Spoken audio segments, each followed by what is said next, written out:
Кутман күн, урматтуу студенттер. Биздин бүгүнкү сабагыбыздын темасы орто кылымдагы адабий мурастар жана алардын жаратуучулары деп аталат. Бүгүн видео сабагыбыздын экинчи бөлүгүндө Махмуд Кашкари жана анын Дивани Люгати Түрк деген эмгеги жөнүндө сөз кылмакчыбыз. Махмуд Кашкари жөнүндө дагы бизде өтө көп маалымат жок. Айрым булактарга таяна турган болсок, ал 11-кылымдагы түрк калктарынын чыгаан энциклопедиясы окумуштуусу, тилчи, тарых жана этнографы катары белгилүү. 1029-1038 жылдар аралыгында Ысык көлдүн Барскоон шаарында жарык дүйнөгө келгендигин билебиз. Атасы ошол учурда өз чөлкөмүнө таанымал, белгилүү инсан болгон. Аты Хусейн ибн Мухаммед, кезегинде Барскоон дубанын башкарып бийлеп турган бул киши.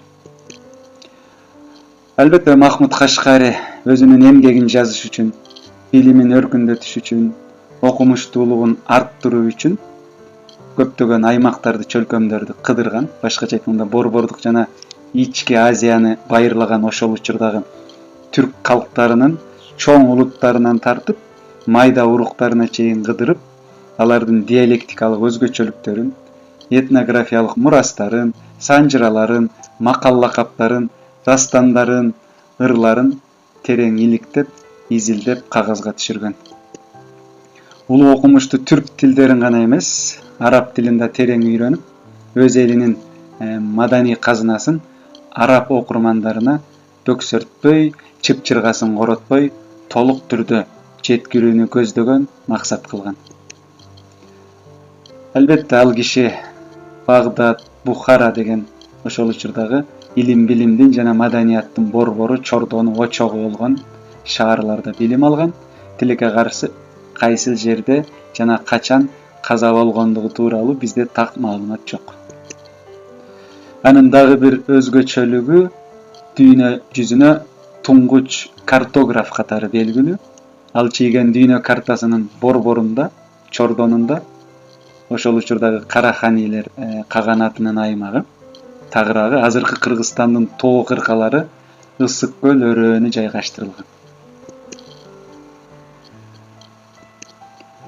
Махмуд Кашкари түрк сөздөрүнүн жыйнагы деген бүтүндөй адамзатка белгилүү салмактуу ат көтөргүс эмгегин 1072-1070 жылдары араб тилинде жазган.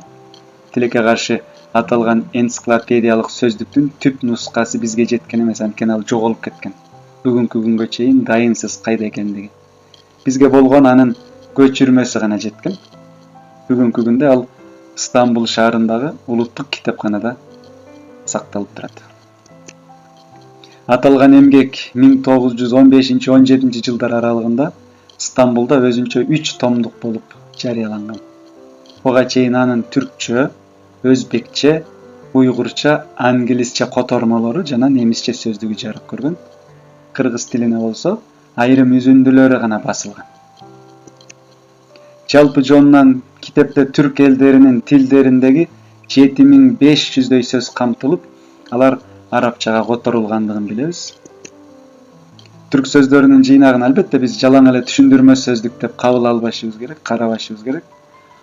Анткени ал орто кылымдагы адабий мурастардын үлгүлөрүн өз ичине камтыган эң баалуу адабий эстелик, адабий айкел, адабий мурас деп да айтсак болот балдар.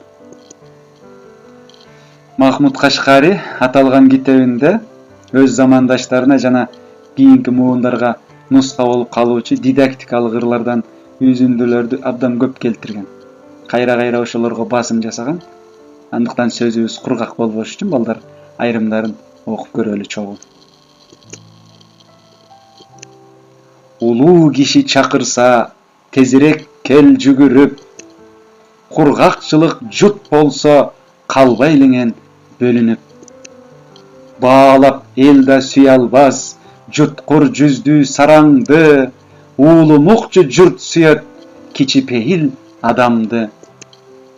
Берсең кайра аласың, кардың тойсо жинденбе, калар баары артыңда, кара көргө киргенде.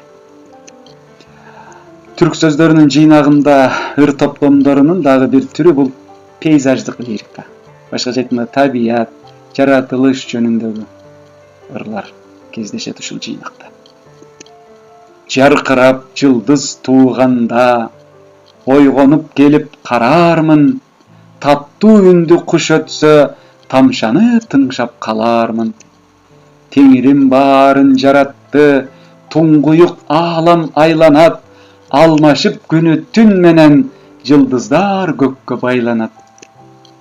Жараткан жашыл ааламда, тынымсыз күн да түндө өтөт, каракчы өңдүү жылдыздар күн менен түндү күзөтөт. Албетте аталган жыйнакта орун алган ырлардын тематикасы абдан көп, абдан бай. Тактап айтканда бул жерде көңүл, арман мотивиндеги ырлар менен бирге ашыктык, сүйүү, махаббат жөнүндөгү да ырлар бар балдар. Алар ошол кездеги жаштардын эң назик сүйүү сезимдерин алаканга салгандай таамай так чагылдырган. Мисал катары бир куплет ырдын түп нускасын, андан кийин кыргызча вариантын котормосун окуй кетели силер менен чогуу. Өздүк мени комутту, сакынч мага юмутту, көңүлүм аңар эмитти, yüzüm менин саргарыр. Менимче айрым сөздөрүн түшүндүңөр болуш керек. Ошентсе дагы кыргызча котормосун окуганда дагы тереңирээк, дагы толугураак түшүнөсүңөр деп. Бул саптарды Качкынбай Артыкбаев мынтип кыргызчалаган. Өзөгүм мени козгоду, сагыныч дагы коштоду, азап чектим саргайып, көңүлүм аңсап боздоду. Мындан сырткары жыйнактан эпостук баян түрүндөгү ырлардын үзүндүлөрүнөн тартып балдар баатырларды жоктоо, акыл насаат айтуу, табигатты сүрөттөө, айтыш, лирикалык ырларга чейинки чыгармалардан үзүндүлөрдү жана ошондой эле эң негизгиси бүгүнкү күндө дагы өзүнүн салмагын, маңызын, мазмунун жоготпой, эскирбей колдонулуп келаткан көптөгөн макал лакаттар орун алган. Идеялык багыты, тарбиялык мааниси боюнча дал ошол макал лакаттар ар түрдүү жана мазмуну жагынан өтө бай балдар. Алардын көбү азыркы күндө тектеш түрк тилдүү бир тууган калктар тарабынан жигердүү, орусча айтканда активдүү колдонулуп келатат. Бир-эки мисал келтире кетели. Айтылган сөз, атылган ок. Бүгүнкү күндө бул макал бизде колдонулат. Мындан 11 кылым, 10 кылым мурда жаралса дагы, китепке кирсе дагы бүгүн идеялык маани мазмунун жогото элек, эскире элек, чаң жукпай келе жатат. Кийинкиси. Кош кылыч кынга сыйбас. Бычак канча курч болсо да өз сабын кеспес. Жазында эмгек кылсаң, кышында кубанаарсың. Зулум эшиктен кирсе, ырыс түндүктөн чыгаар. Булут арасын жел ачар, улук эшигин пара ачар. Көрсө, мындан 10 кылым мурда деле паракорчулук, жемкорлук, бүгүнкү заман бап тил менен айтканда коррупция бар болгон экен. От түтүнсүз болбос, жигит жазыксыз болбос. Тоо менен көрүшпөс, адам менен көрүшөт. Бутактуу жыгачка куш конор, көрктүү кишиге мактоо жарашар. Акыл менен арстанды да кармап алууга болот, а күч менен чычканды да кармай албайсың. Эми пайдаланылган адабияттар тууралуу дагы маалымат бере кетейин. Бул Качкынбай Артыкбаевдин Акыйкат сабагы деген китеби. Андан сырткары Тынчтыкбек Чоротегиндин Махмуд Кашкари Барсханинин Дивани Люгати Түрк эмгеги, түрк элдеринин тарыхы боюнча көөнөргүс булак деген эмгеги. Бул экөөнүн тең электрондук PDF варианты бар. Ошолор менен кенен кесири таанышып чыксаңыздар болот.